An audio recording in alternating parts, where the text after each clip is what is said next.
Primeira carta de Paulo aos Tessalonicenses, capítulo 4, versículo 1. Acompanha aí na sua Bíblia. O texto sagrado nos diz o seguinte: quanto ao mais, irmãos, já os instruímos acerca de como viver, a fim de agradar a Deus, e de fato, assim vocês estão procedendo. Agora pedimos e exortamos a vocês no Senhor Jesus que cresçam nisso cada vez mais, pois conhecem os mandamentos que demos a vocês pela autoridade do Senhor Jesus. Versículo 3: a vontade de Deus é que vocês sejam santificados, abstenham-se da imoralidade sexual, cada um saiba controlar o seu próprio corpo de maneira santa e honrosa, não dominado pela paixão e desejos desenfreados, como os pagãos que desconhecem a Deus. Neste assunto, ninguém prejudique o seu irmão, nem dele se aproveite. O Senhor castigará todas essas práticas, como já dissemos e asseguramos, porque Deus não nos chamou para a impureza, mas para a santidade. Portanto, aquele que rejeita estas coisas não está rejeitando o homem, mas a Deus, que lhes dá o seu Espírito Santo.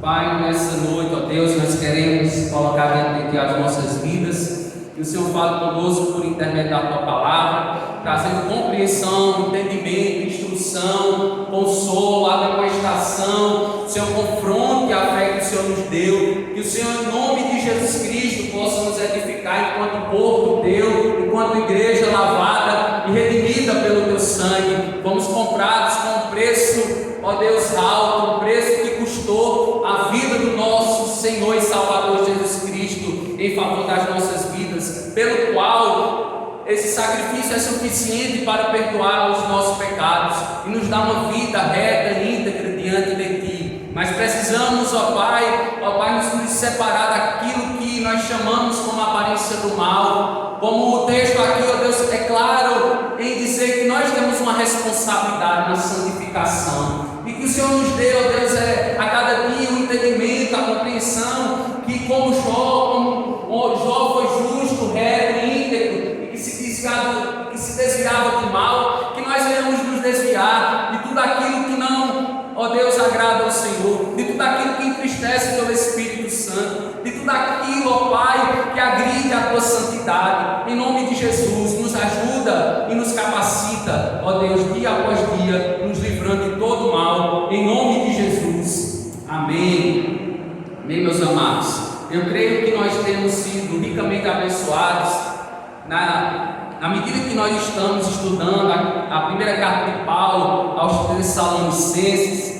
E no estudo passado, irmão, vimos que a igreja de Tessalônica, ela apresentava firmeza na fé que tinha recebido do Senhor, pela qual aquela igreja estava crescendo em qualidade e em quantidade, sendo operosos na obra do Senhor. E aí cabe uma pergunta: será que é possível a gente crescer qualitativamente ou em qualidade e crescermos também quantitativamente em número?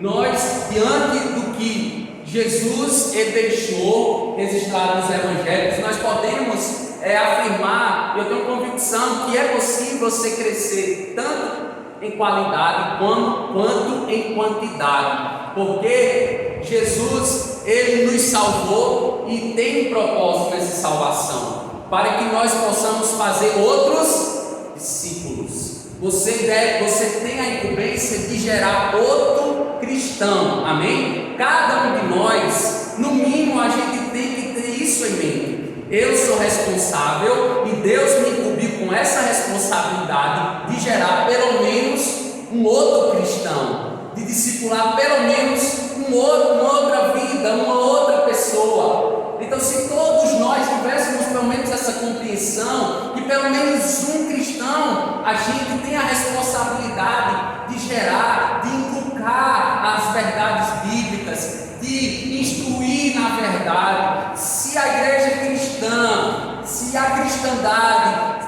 se os crentes de hoje entendessem isso, de fato, o Rei de Deus já de fato e de verdade já tinha sido estabelecido de uma maneira onde haveria um maior crescimento, onde haveria uma maior frutificação na fé. E nós observamos, por exemplo, que isso agrada a Deus, o ato da multiplicação dos discípulos de Deus, tanto de forma de qualidade também quanto de forma quantitativa. E a gente observa, meus irmãos, se nós observarmos, como é que nós podemos observar isso, esse crescimento? Que ele anda de mãos, esse crescimento qualitativo e quantitativo, eles andam de mãos dadas.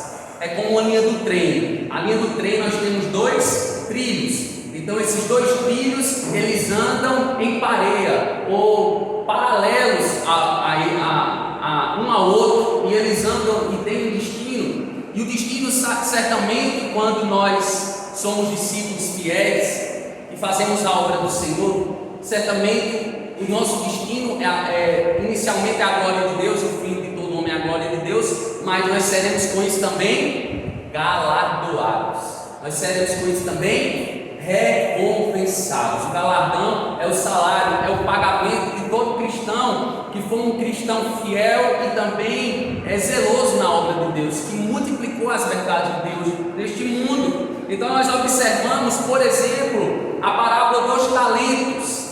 A parábola dos talentos, Mateus 25, dos versículos 14 a 30. Nós não estaremos lendo o texto, mas os irmãos sabem o que é que significa essa parábola, qual a instrução que Jesus deixou nessa parábola. Enquanto 2 servos bons e fiéis, eles multiplicaram o seu talento, um foi negligente, um foi omisso. Deus deu um talento a ele e ele simplesmente foi negligente, enterrou aquilo, encobriu, ocultou aquele talento. E aí o que é que a gente observa, meus irmãos? 2 homens que duplicaram seus talentos, e foram chamados servos bons e fiéis pelo seu mestre, pelo mestre Jesus. Em outras palavras, provaram sua fidelidade por terem enfrentado riscos que produziriam frutos. Foram bem-sucedidos na tarefa que lhes fora dada e recompensados pelo seu mestre. E eu acho interessante essa citação. Preste atenção, estamos refletindo atributos de uma igreja exemplar. Quais atributos de uma igreja exemplar? Vamos ver quais hoje nós estaremos estudando. Mas antes de nós irmos para os atributos, tem um livro chamado Uma Igreja com Propósito, do Rick Warren. Esse autor aqui foi o que escreveu uma vida com propósito. Quem já teve acesso a esse livro? Uma Vida com Propósitos. É o mesmo autor de Uma Vida com Propósitos. E aí ele escreveu Uma Igreja com Propósitos. Irmãos, percebam o que ele vai dizer sobre essa parábola, a parábola dos talentos. Ele vai dizer o seguinte, preste atenção: o servo passivo e medroso, ele está se referindo a quem aqui? Ao servo negligente, aquele que foi omisso, aquele que escondeu o talento. O servo passivo e medroso, que nada fez com seu talento, não produziu resultados para seu mestre, porque não quis arriscar. Foi chamado mau e negligente, em contraste com os outros 2, que foram chamados como fiéis, por terem produzido resultados.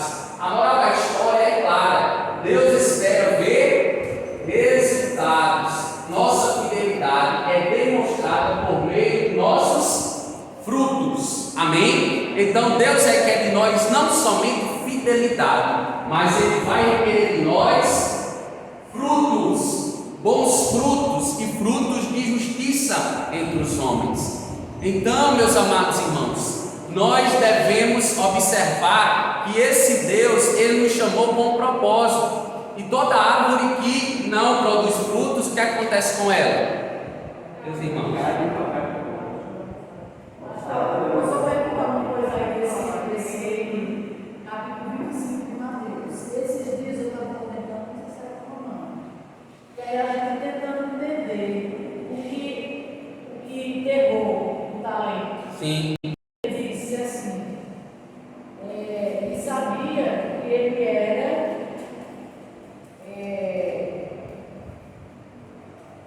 conhecia que ele era um homem duro, que ceifa onde não semeia e ajuda onde não espalha.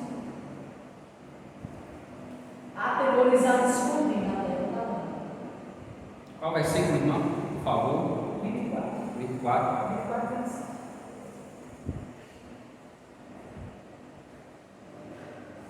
Senhor, eu conhecia-te que és um homem duro, que ceifas onde não semeaste, e juntas aonde não espalhaste, e aterrorizado escondido na terra o teu talento, eis ali que eu fui. Aí a gente fica pensando, mas Deus não é esse homem mau, porque aqui a comparação aqui feita Sim. era de que esse Senhor aqui era Deus que dá os talentos a gente, distribui, né, nos capacita, mas aí não é esse Senhor duro que olha onde ele não sei for. Aí a gente ficou assim, sabe, tentando entender esse.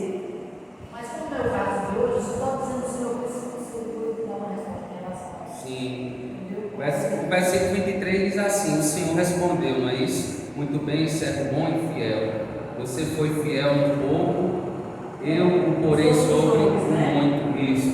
Venha e participe da alegria do Senhor. Está falando referente aos dois servos que foram fiéis e bons. Ao versículo 24: por fim veio o que tinha recebido o talento e disse: eu sabia que o Senhor é um homem severo, que colhe onde não plantou e junta onde não semeou. Por isso tive medo, saí e escondi o seu talento no chão.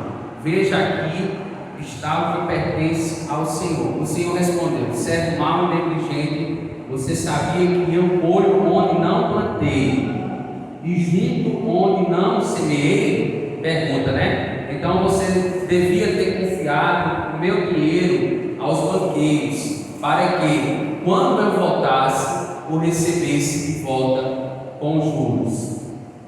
Tirem o talento dele e entreguem ao que tem 10. Né? Ao que tem 10. Então, esse Senhor aqui, a gente sabe que é uma ilustração que tem um fundo de ensino para as nossas vidas. Esse Senhor aqui, a gente observa que ele, diante dessa parábola, ele vai requerer de nossas mãos, vamos dizer assim, a responsabilidade humana, a responsabilidade daquilo que ele coloca nas nossas mãos para fazer. Por exemplo, a gente tem que separar o que é dom do que é talento. O dom é algo, por exemplo, a fé está lá na lista dos dons, não é isso? Em 1 Coríntios capítulo 12, a fé é um dom. Por exemplo, tocar um instrumento é um dom ou é um talento? Tocar um instrumento é um talento. Então a gente tem que fazer essa separação. Cantar é um talento. Então nem talento você pode adquirir, você pode não nascer com ele, né? Você pode adquirir, é uma habilidade, você pode adquirir. Já o dom,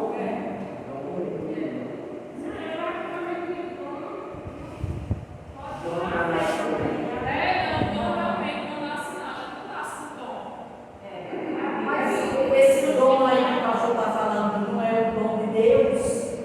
É o dom de Deus? sim, quando ele nos cela com o Espírito Santo, Todos nós recebemos o dom de Deus no terceiro. já nasceu com aquele dom.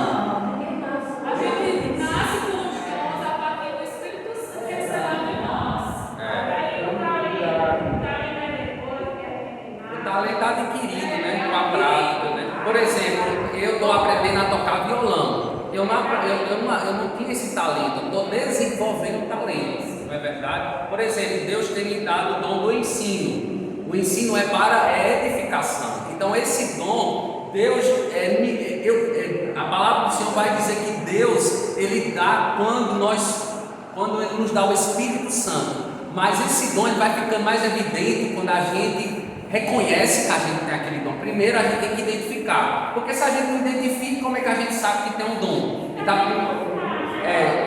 Então tem que buscar os melhores dons também, que é do ensino, que é do anúncio, da proclamação. Tudo que está dentro do anúncio é os melhores dons, né, que requer para nós avançarmos com o reino, né, que Deus avance através dos nossos dons.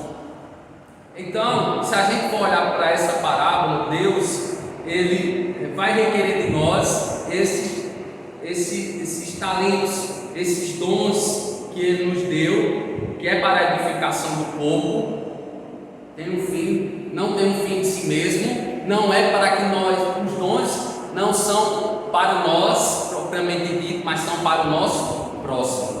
Então Deus, por exemplo, o fruto do Espírito, a gente sabe que a bondade a gente manifesta na vida do nosso próximo. É como se fosse uma árvore. Uma árvore, ela não produz um fruto para ela se alimentar, né? Até assim, acontece que o fruto cai e aí no chão ela pode se alimentar, né, daqueles nutrientes. Mas a árvore, ela produz fruto para alimentar o homem do campo, para alimentar os animais. Então o fruto, o dom, o talento é para que seja usado para um fim, um benefício do outro, da outra pessoa que está ao nosso lado. Os irmãos conseguem compreender isso? A questão do dom, do talento, daquilo que o Senhor nos dá por meio do fruto do Espírito para a gente usar na medida que nós vivemos. O dom é a mesma quantidade. Isso. Deus dá, Deus dá fé, não é? Não tem como a gente gerar fé, mas a gente simplesmente isso. É algo que Ele dá, entendeu? É algo que Ele dá. Apesar da gente não nascer, mas quando a gente adquire, né, a consciência, a razão, né, a gente dá ouvido à voz de Deus, Ele vai nos dando, né, coisas que a gente não tem capacidade. Aí que a gente fizesse todo o esforço do mundo para adquirir aqui só porque eu acho que eu posso adquirir, porque eu não tenho. Mas é Deus que dá, Ele quiser que Ele dá a medida da fé para todo mundo. É interessante, apesar de nós não merecemos, nós somos pecadores, mas é uma dádiva, é um presente, é gratuito, né? A questão dessa parábola aqui, ele na realidade são várias parábolas que ele tem o mesmo sentido. Quando nós olhamos essas parábolas do talento, a gente tem que olhar a parábola do servo fiel e do servo mau. O que ele está dizendo? Que o Senhor, o dono da terra, ele vai chegar em qualquer momento e vai requerer de nós, né, aquilo que recebemos dele. Porque tanto talento é dado por Deus, é desenvolvido assim, ele nos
Paulo plantou, se eu não me engano, Isso. Apolo regou, mas é Deus que dá o Crescimento. crescimento. Então a gente pode correlacionar esse texto. Eu creio que é possível a gente correlacionar esse Se texto. não for nesse sentido, aí a Sim. gente vê eles a toda a igreja.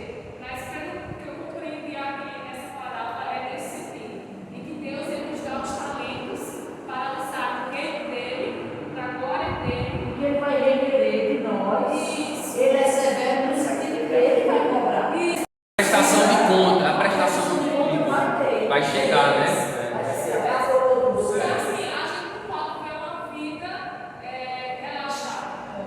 Fazer a obra relaxadamente.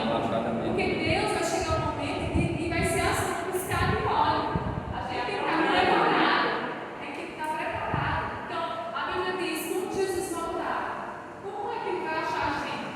É por isso que a vigilância é necessária. A vigilância, se está vigilando em todo tempo. Que vai ter a cobrança depois, né? Isso, justamente. Pastor, Pode perguntar, meu irmão. a gente observando a diferença entre o dom e o talento, eu fico me perguntando se qual dos dois poderão ser absoluto ou qual dos dois poderão ser relativo. Dentro do que a gente está vendo aqui, do estudo que a gente está fazendo, Sim. percebo que aqui em Jeremias, no texto que a gente lê, 1 e 5, está falando que o Senhor produziu ali algo na vida de Jeremias, Sim. mesmo antes que ele viesse a nascer. Sim. Isso me deixa claro de que haverá algo que poderá ser genuíno entre o dom e o talento, não? Como é? O ato aí está se referindo ao ato da Da profecia. da escolha, né? Versículo 5 aí, né? A escolha. E ele já gera um profeta ali. Separando, Eu né? entendo aí. Conhecendo Jeremias de antemão, antes da fundação do mundo, gerando um profeta, aquele que anunciaria as suas Eu não profecias. posso classificar a profecia como um dom, A profecia é um dom, certamente. não. O dom é genuíno, você está me dizendo agora. Que o dom é o quê? Genuíno. Genuíno quando a pessoa recebe. Não, nisso aqui está se referindo, versículo 5, da escolha. Mas que Deus ia abrir a boca dele e usar a profecia por intermédio da sua unção, por intermédio da autoridade que o Senhor dá. Mas o dom, ele é genuíno quando ele é genuíno quando Deus nos dá, quando provém de Deus. Mas eu não posso dizer que eu, de forma inata ou no ventre, eu já tinha aquele dom. Mas Deus, de antemão, Ele já tinha visto no futuro que. Mas nós não. Nós somos finitos, limitados, Deus é limitado. Mas essa profecia, meu irmão, Deus já sabia aonde ia usar Jeremias. Mas Jeremias ainda não sabia. Jeremias que era profeta, mas Deus sabia. Tratando de convicção, então.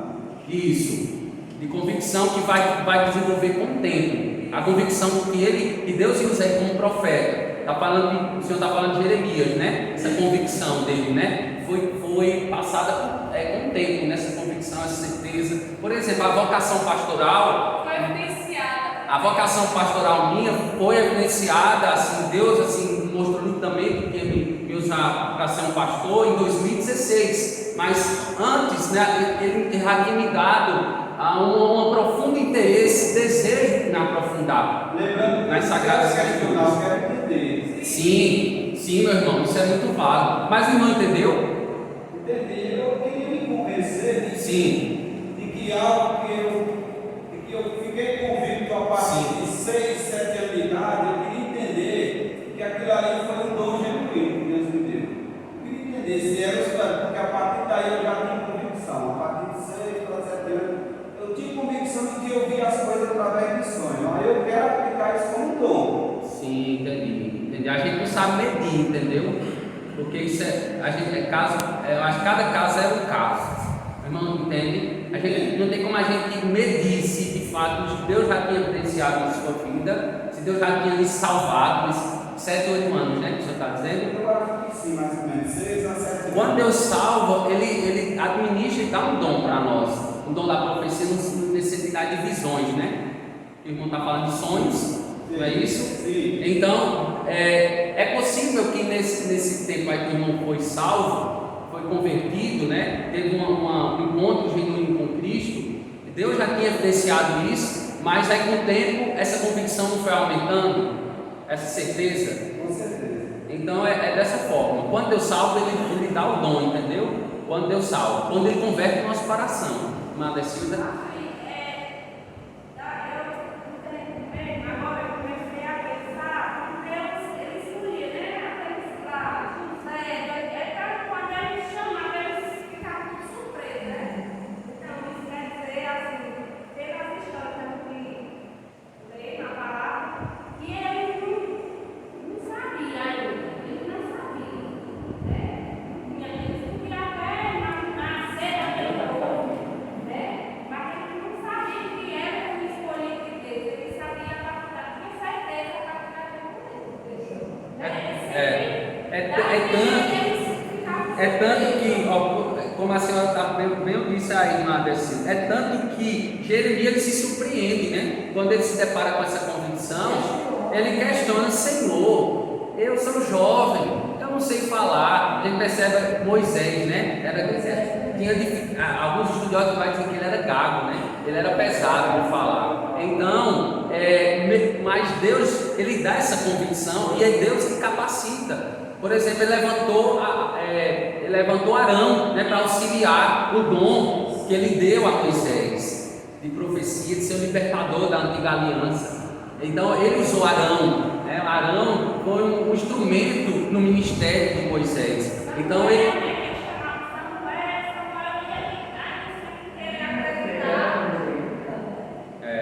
dessa dificuldade, né? E às vezes até a gente reluta: Senhor, eu não, tem tanta gente para o Senhor chamar, chama fulano, chama Beltrano, eu não, deixa eu quieto, porque assim, a depender do dom que o Senhor nos der, Ele vai cobrar de nós, né? E, por exemplo, o ensino, o pastoreio, Deus vai, vamos dizer assim, a medida vai ser maior para a gente, que ensina, que se esmera no ensinar, no cuidar, no zelar pelo rebanho do Senhor. Na medida, a cobrança será maior para os mestres, será maior para os pastores. Então, vamos dar continuidade, né? Mas é muito bom, os irmãos ter a plena liberdade de perguntar, se não estiver entendendo, né? Isso, a gente com o tempo, meus amados, a gente vai fazer aqui a gente vai ministrar um estudo sobre os dons, e aí a gente vai trazer um teste para que os irmãos reconheçam seus dons, tá certo? Reconheça para que o Senhor nos chamou, porque muitas vezes a gente não serve com relevância, porque a gente não sabe o dom, a gente não sabe em que área o Senhor quer nos usar no corpo de Cristo. Então, se a gente não sabe, a gente muitas vezes fica de quê? De braços cruzados, porque a gente não sabe. Então a gente tem que pedir a Deus discernimento. Senhor, me dá discernimento do meu dom, porque o Senhor me chamou e o Senhor me deu um dom, porque os dons são diversificados. Os dons são diversificados no corpo de Cristo. Então, meus amados, os irmãos aqui, segundo o contexto, né, de Paulo, vamos voltar aqui 1 Tessalonicenses capítulo 4, versículos 1 e 2. Paulo nos faz refletir que aqueles irmãos procediam agradando a Deus e não aos homens, bem como viviam uma vida que fugia da aparência do mal e dos desejos da carne. Os versículos 3 a 8, né? E diante disso, vamos dar continuidade hoje. Um dos primeiros atributos que a gente observa naquela igreja é o seguinte: eles viviam a fim de agradar a Deus. Meus amados irmãos, quando a gente olha para isso, Paulo vai dizer que eles, no procedimento deles, eles viviam para agradar a Deus. Isso deve nos chamar a atenção, porque nós somos levados muitas vezes, queremos agradar aos homens, mas aqui é um testemunho do próprio apóstolo Paulo, dizendo que eles viviam e o procedimento deles era para agradar quem?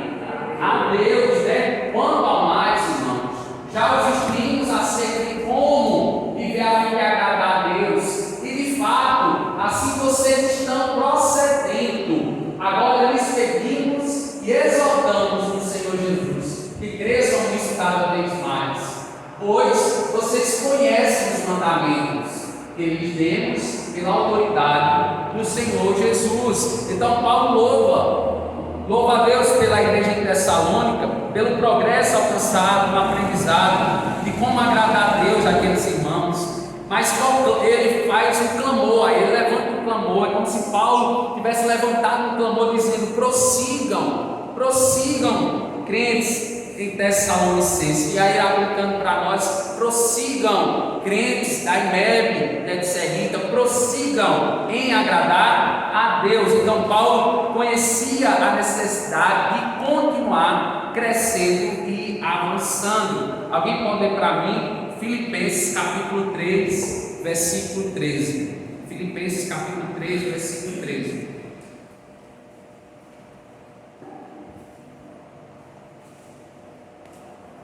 Irmãos, quanto a mim, não julgo que eu haja alcançado, mas uma coisa e é que, esquecendo-me das coisas que atrás ficam e avançando para as que estão diante de mim. Prossigo, né? Ele vai dar continuidade. Prossigo a creio da soberana vocação de Deus na igreja. Avancemos, né? Ele pede aos filipenses: avancem. É o mesmo pedido que ele faz aqui à igreja em Tessalonicenses: avancem em agradar ao Senhor, em querer agradar ao Senhor. Então Paulo afirma que a autoridade dos seus ensinamentos não vinha dele mesmo, mas tinha origem, nem tinha origem humana, mas vinha de quem, meus amados? Do Senhor, vinha do Senhor Jesus Cristo. É Ele que nos dá essa autoridade. Irmãos, a autoridade que Jesus deu aos seus discípulos provém do próprio Deus. E Jesus disse, então, somente em Mateus, Marcos, melhor dizendo, 16, e disse-lhes, 16:15, não vão pelo mundo todo e preguem o evangelho a todas as pessoas. Quem crer e for batizado será salvo, mas quem não crer será condenado. Estes sinais acompanharão os que crerem. Em meu nome expulsarão demônios, falarão novas línguas, pegarão as serpentes, e se beberem algum veneno mortal, mortífero, em outras versões, não lhes fará mal nenhum. E porão as mãos sobre os doentes, e estes ficarão curados. Depois de lhes ter falado, o Senhor Jesus foi elevado ao céu e assentou-se à direita de Deus. Então os discípulos saíram e pregaram por toda parte, e o Senhor cooperava com eles, confirmando-lhes a palavra com os sinais que o acompanhavam. Isso foi durante toda a igreja primitiva. Em segundo lugar, vamos lá para o segundo lugar, eles viviam segundo o Espírito e não segundo a carne. Vamos observar o versículo 3. A vontade de Deus é que vocês sejam santificados e abstenham-se da imoralidade sexual. Em outras palavras, Paulo disse que eles deveriam continuar fazendo o quê? Agradando ao Senhor. De que maneira, meus amados? Por meio do seu corpo. Por meio do seu corpo. Crucificando o que? A carne e os seus desejos imorais. Paulo, em Romanos capítulo 12, versículo 1 e 2, vai dizer o seguinte: portanto, irmãos, rogo-lhes pelas misericórdias de Deus que se ofereçam em sacrifício vivo, santo e agradável a Deus, e este é o culto racional de vocês. Não se amoldem ou não associem-se com o padrão deste mundo, mas transformem-se pela renovação da sua mente, para que sejam capazes de experimentar e comprovar a boa, agradável e perfeita vontade de Deus. Ou seja, uma pessoa que é dita como nova criatura, segunda carta de Paulo aos Coríntios, capítulo 5, versículo 17, vai dizer que nós somos novas criaturas. As coisas velhas já passaram, e eis que tudo se fez novo. Então, em Cristo nós somos recriados, em Cristo nós somos ditos como nova criação. Então, o corpo do cristão é templo do Espírito Santo, que capacita quem crê a viver uma vida santificada. Alguém, por favor, abra sua Bíblia por favor, leia 1 Coríntios capítulo 6, versículo 15. 1 Coríntios capítulo 6, vamos abrir todos. 1 Coríntios capítulo 6, versículo 15.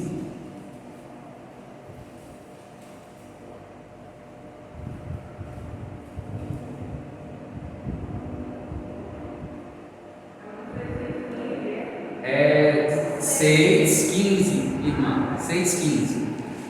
E concorde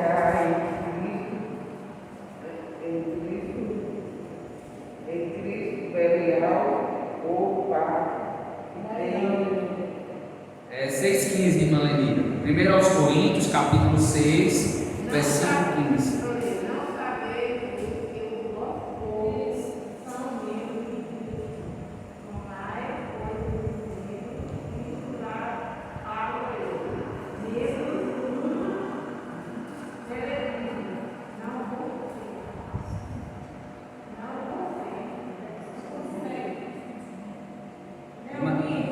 O 16, pode ler o 16, irmã. Lê o 16 também.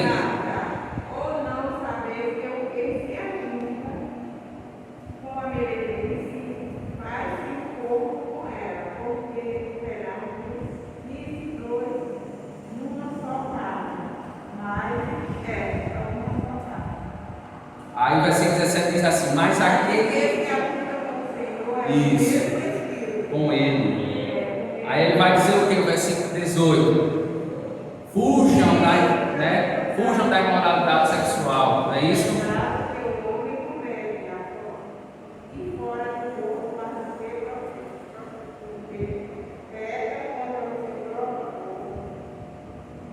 Acaso não sabem, né?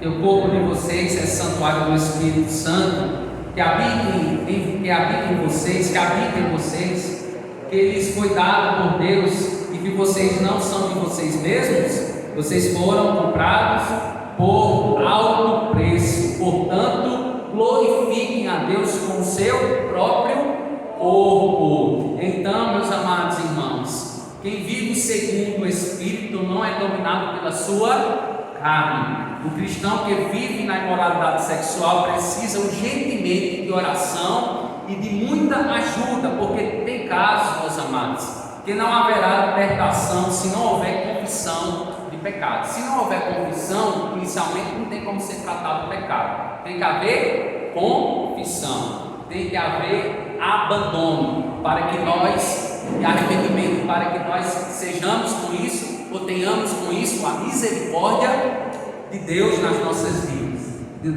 vidas. Então, a gente precisa buscar muitas vezes ajuda, porque pecados de cunho sexual são pecados muito difíceis de a gente ter uma libertação. Então a gente tem que buscar o quê? Irmãos maduros, irmãos que têm um bom testemunho no corpo de Cristo, para que esses irmãos a gente comunique a eles, a gente confesse o nosso pecado a eles, para que esses irmãos façam a oração que irá trazer libertação para as nossas vidas. Mas o que acontece muitas vezes é que as pessoas elas não procuram ajuda, elas pensam e elas confiam que vão conseguir dominar aquele pecado com a sua própria carne. Mas aí é um engano de Satanás. Satanás, com isso, ele ganha tempo. De que maneira, pastor? Mentindo para essa pessoa, e a pessoa vai só caindo e se lambuzando no pecado, e ela não tem força, e ela não procura. E aí, meu amado irmão, é difícil, mas essa pessoa ela tem que buscar ajuda. Nós devemos buscar ajuda, e Tiago ele orienta muito bem procurarmos confessar os nossos pecados em oração a Deus, bem como a outros irmãos na fé, para que possamos ser restaurados. Agora eu te pergunto, é a qualquer irmão que a gente tem que confessar os nossos pecados na igreja? É a qualquer crente que a gente tem que ir, que a gente tem que se abrir, que a gente tem que confiar a nossa causa? Não, meus amados, infelizmente não é a qualquer crente, não a qualquer cristão, porque a gente sabe que existem níveis de maturidade cristã. Tem irmãos que são maduros, tem outros que eles não têm a capacidade de escutar algo que o irmão maduro ele tem. A estrutura emocional, a estrutura estrutura psicológica, a estrutura física, então espiritual, porque tem irmãos que já andaram mais, já andaram 1 milha, 2, 3 milhas, mais do que outros que estão agora, nasceram na fé, estão como novos convertidos, como por exemplo a irmã Socorro está fazendo discipulado para ser batizada. Então no corpo de Deus há níveis de crescimento, há níveis de irmãos maduros que dão bom testemunho, mas Tiago ele vai nos recomendar para que a gente possa confessar os nossos pecados, esses irmãos maduros. Tiago capítulo 5, versículo 15 e 16. E a oração feita com fé curará o doente, o Senhor levantará. E se houver cometido pecados, ele será perdoado. Portanto, confessem os seus pecados uns aos outros e orem uns pelos outros, para serem por isso curados. A oração de um justo é poderosa e eficaz. Então ela está dentro desse texto, né? A oração do justo ela é poderosa e eficaz. Se nós botarmos um pouquinho, tem essa recomendação de Tiago, confessarmos aos nossos irmãos os nossos pecados para obtermos a nossa cura, a nossa restauração. É de imediato, pode ser de imediato a cura, mas certamente às vezes eu creio que em grande parte, predominantemente é um processo, amém? É um processo a restauração, é doloroso essa restauração, traz sofrimento para quem está passando. Então esses irmãos maduros eles precisam chegar nessa hora, amém? Chegar nessa hora, socorrer com palavra, socorrer com oração, acompanhar. Então Deus tem levantado homens e mulheres ao longo do curso da história para estar agindo como colunas, né? Como baluartes, como homens que também são limitados, são falhos, mas que Deus tem dado essa medida, né? A graça, porque é a graça, amém? Paulo vai dizer que a minha graça te basta e o meu poder se aperfeiçoa, e o teu poder, né? E o teu poder de cima, né? E o teu poder se aperfeiçoa na nossa fraqueza, meus amados irmãos.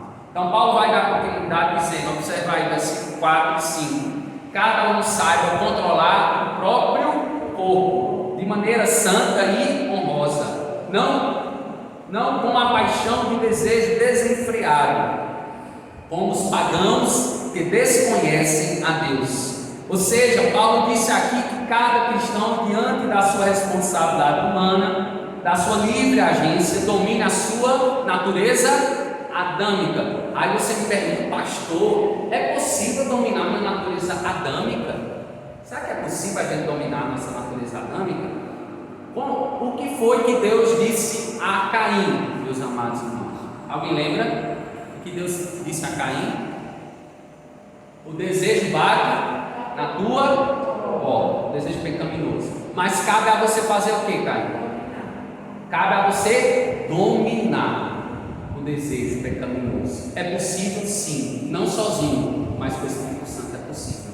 Amém? É o Espírito Santo que nos capacita. Eu estou dizendo que sozinho a gente não consegue, e de forma nenhuma a gente vai conseguir sozinho, mas é uma capacitação do Espírito Santo de Deus nas nossas vidas. Então, meus amados irmãos, é possível a gente controlar. Deus nos deu o domínio próprio, senão Ele não nos tinha dado o domínio próprio, e está lá na galeria do fruto do Espírito, né? O domínio próprio. Se Ele nos deu o domínio próprio, é possível, amém? A gente dominar, refrear esse desejo pecaminoso que bate a nossa porta.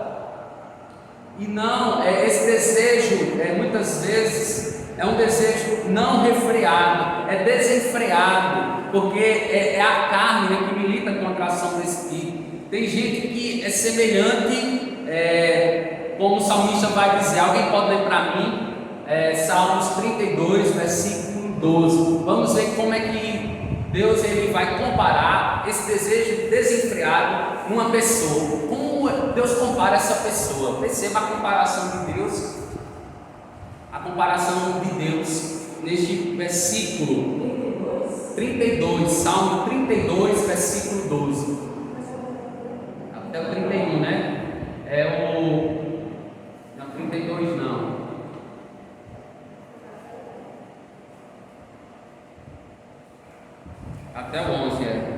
32 até o 11. Espera, deixa eu me enviar aqui mais. Agora eu me confundi.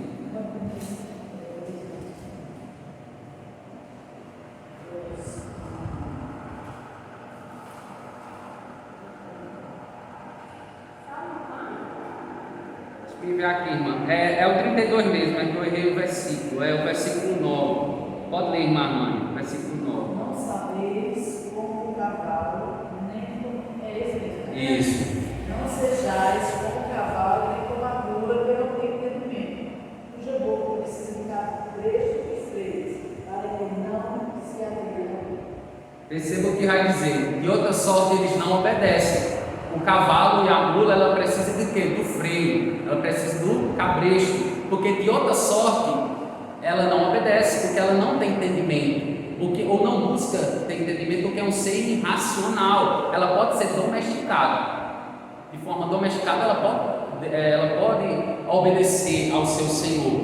Mas Deus aqui, esse desejo desenfreado da nossa carne, a gente pode ser comparado com esse cavalo, como essa mula que não tem entendimento, como o mundo ímpio, a impiedade, o ímpio, descrente. Ele tem entendimento da verdade de Deus? Não tem. Ele é levado, ele é seduzido por quem? Pelo pecado. Então ele não tem esse entendimento da verdade e ele anda como um cavalo ou a mula que não tem entendimento.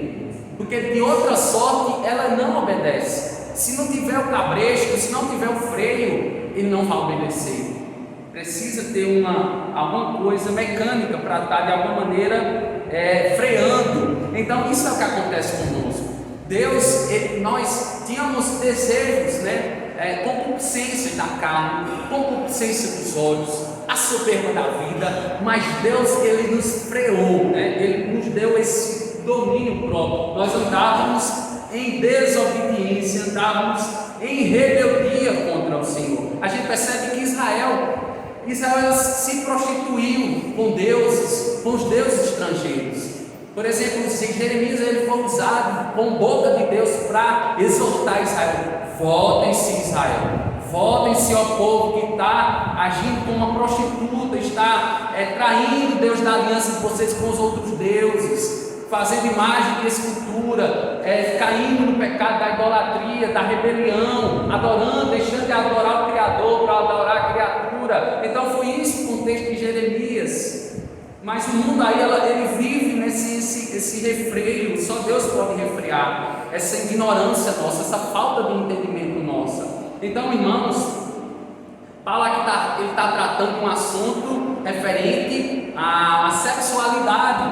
Então a gente entende que o sexo é para ser vivenciado, praticado apenas dentro do casamento. E diga-se de passagem, somente entre um homem e uma mulher. Por isso por que eu estou dizendo isso? Que acontece a perversão hoje, muito facilmente percebida na nossa sociedade. Então, somente entre um homem e uma mulher casados, a nossa sexualidade tem que ser inteiramente para o nosso cônjuge. Isso é um presente de Deus, amém? Isso é uma dádiva de Deus, vivermos a relação sexual dentro do casamento, porque foi Deus que instituiu o casamento, foi Deus que deu essa dádiva para o casamento, para gozarmos inteiramente do nosso cônjuge e estarmos vivendo uma vida digna dentro do casamento. Agora a gente vive, infelizmente, uma sociedade doente nessa área. É perceptível a doença emocional, psicológica, espiritual, moral das pessoas na nossa sociedade, onde as pessoas gostam de expor, infelizmente, a sua sexualidade, o seu corpo para outros, além do seu cônjuge.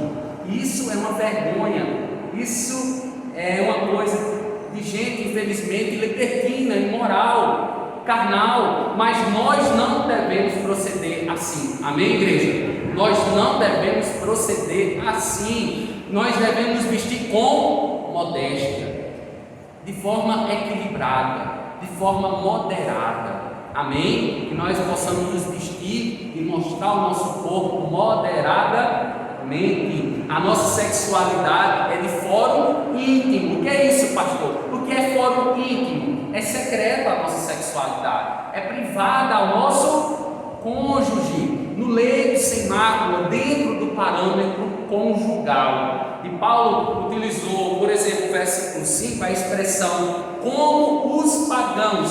Será por quê? Será porque ele usa essa expressão como aos pagãos? O que é que os irmãos compreendem? Essa expressão, como aos pagãos. Os pagãos são né? Isso. Os pagãos aqui no sentido da impiedade, são os ímpios, são os descrentes, são os incrédulos. Aqui são os gentios, né, que não fazem parte da nação dos judeus, escolhidos inicialmente, mas que Deus escolheu os gentios posteriormente. Mas aqui está se referindo aos ímpios. Não sejam como os ímpios, não sejam como os descrentes, mas vivam em novidade de vida, vivam glorificando a Deus através dos vossos corpos. Pastor, a igreja católica até diz assim: quando a criança não é batizada, ela é pagã. Ela é ímpia, né? Ela é ímpia, né? Isso. Mas isso daí não se encaixa. Não. De forma alguma. Biblicamente isso aí é Mas correto. é alguém que já tem entendimento e é descrente em Deus. Isso. E não obedece a Deus, né? Isso. Esse é o verdadeiro padrão. Agora, quando criança, Deus é muito. É desconexo, né, em relação às escrituras isso, né? Se morrer, a alma fica vagando. Já ouviu isso? A alma fica vagando, o espírito fica como se fosse um fantasma, né? Aí andando aí pelo mundo, né? Quando o senhor falou aí na questão da sexualidade, né? Uma professora mandou uma atividade para casa e perguntou assim: a criança, dentro daquelas imagens, qual a família que se identificava com a dele? Aí tinha a mãe, o pai e o filho, aí tinha a avó, o filho, a avó, o neto e a mãe, e várias imagens, né? E aí a mãe colocou, novamente não vou responder, porque a minha família é eu, minha mãe, meu filho, minha irmã. Aí ela disse assim, até isso a gente tem que ter cuidado de saber o que a gente está perguntando. Sim. Porque as famílias hoje, às vezes, A configuração familiar, né? totalmente, né? Até isso aí, se você não quiser ouvir, né? Outras você sabe o que é que você está perguntando. Porque senão pode alguém vir com a cara na mão dizer o que você está querendo dizer, padronizar que família, pai, mãe e filho, eu não vou responder mais uma vez, você já tem toda a tarefa perguntando isso. Porque a Só Deus do pai. tem graça, Aí né? se a criança olhava e dizia, qual é? Porque o pai não estava presente, o pai abandonou. E aí ela ficou com a mãe e com a irmã. Está entendendo? Aí ela disse, como é que ele pergunta essas coisas? As crianças ficam até chateadas. Porque aquilo que ela colocou não tem. Eu, a senhora, vovó, minha, a criança não consegue entender.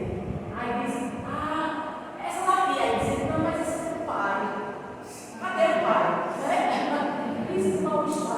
É complicado, né? A gente lidar com essa situação hoje. Ímpios, né? Mas assim, a essência é para ser pai, mãe, assim, Deus criou assim. O padrão é esse. O padrão tem padrão. O padrão é pai, mãe e filho. Agora o homem foi filho. Eu não posso ser mulher, filho. Não, quem foi Pai, pai? mãe, filho. Porque é mais isso. Porque é mais isso. Antigamente, não era permitido ter, né? O marido abandonasse a esposa e se ela não sempre uma traição, né?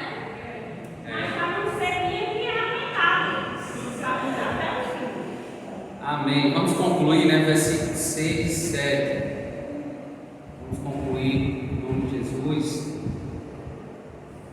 Alguém pode ler para mim, por favor, versículos 6 e 7.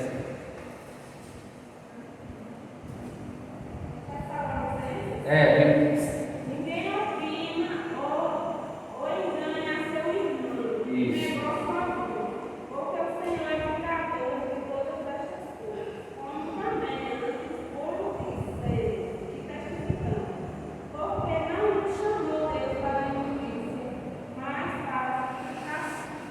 Uma palavra que tem que nos chamar a atenção aí, nessa palavra aqui, ninguém prejudique. O ninguém, tem outras, a versão do irmão diz o que aí? Ninguém, a minha vai dizer, ninguém fraude, né? Não cometa fraude contra o seu irmão. Não prejudique o seu irmão. Então a fraude aí está se referindo a uma fraude, é um roubo. Você está furtando alguém, está roubando alguém. Ou seja, ninguém defraude o seu irmão, ninguém roube ao seu irmão. Em que sentido, pastor, esse roubar aqui? Tendo um relacionamento amoroso, por exemplo, com a esposa ou o marido de outra pessoa. Como antes, na velha natureza, as pessoas elas estavam vivendo muitas vezes abraçadas, e elas tomavam a esposa um do outro, ela tomava o marido um do outro. Isso significa o quê? Uma vida em adultério. Mas Paulo vai dizer: nenhum prejudique o seu irmão fazendo isso, tomando a esposa alheia, tomando o marido alheio. Paulo vai dizer que vai chamar a atenção para que eles não retomem com essa prática, mas que eles possam observar que se eles caírem nisso, existe o que? Um vingador, um vingador supremo. Romanos capítulo 6, versículo 23 vai dizer o que? O salário do pecado é a morte. Quem é que vai vingar quem comete pecados? O próprio Deus. Ele que vai dar o pagamento pelos nossos pecados, porque o salário do pecado é a morte. Não a morte meramente física, mas a morte espiritual. Então devemos ter cuidado. E aí Paulo vai dizer: como já falei, a ira de Deus estará sobre aqueles que não se arrependerem de seus pecados e não estiverem cobertos pelo sangue de seu Filho. Versículo 8, Paulo agora ele finaliza esse assunto concluindo: portanto, aquele que rejeita estas coisas não está rejeitando o homem, mas a Deus, que lhes dá o Espírito Santo. Então, ele estava olhando para eles, estava dizendo: se vocês rejeitam essas verdades, se vocês rejeitam que vocês devem viver, que o corpo de vocês deve ser templo e morada do Espírito Santo, olhem, vocês não estão rejeitando a mim, o apóstolo, vocês não estão rejeitando os presbíteros aqui, vocês não estão rejeitando o homem, mas vocês estão rejeitando a Deus, que lhes deu o Espírito Santo. Então Paulo disse: Deus lhes deu o Espírito Santo. Não rejeitem como os ímpios. Os ímpios não receberam o Espírito Santo, mas vocês receberam o Espírito Santo. Não é uma ação nossa. O Espírito Santo é dado quando ouvimos pela fé a palavra que nos liberta, pois a fé é pelo ouvir, e o ouvir pela palavra de Cristo. Romanos 10, versículo 17.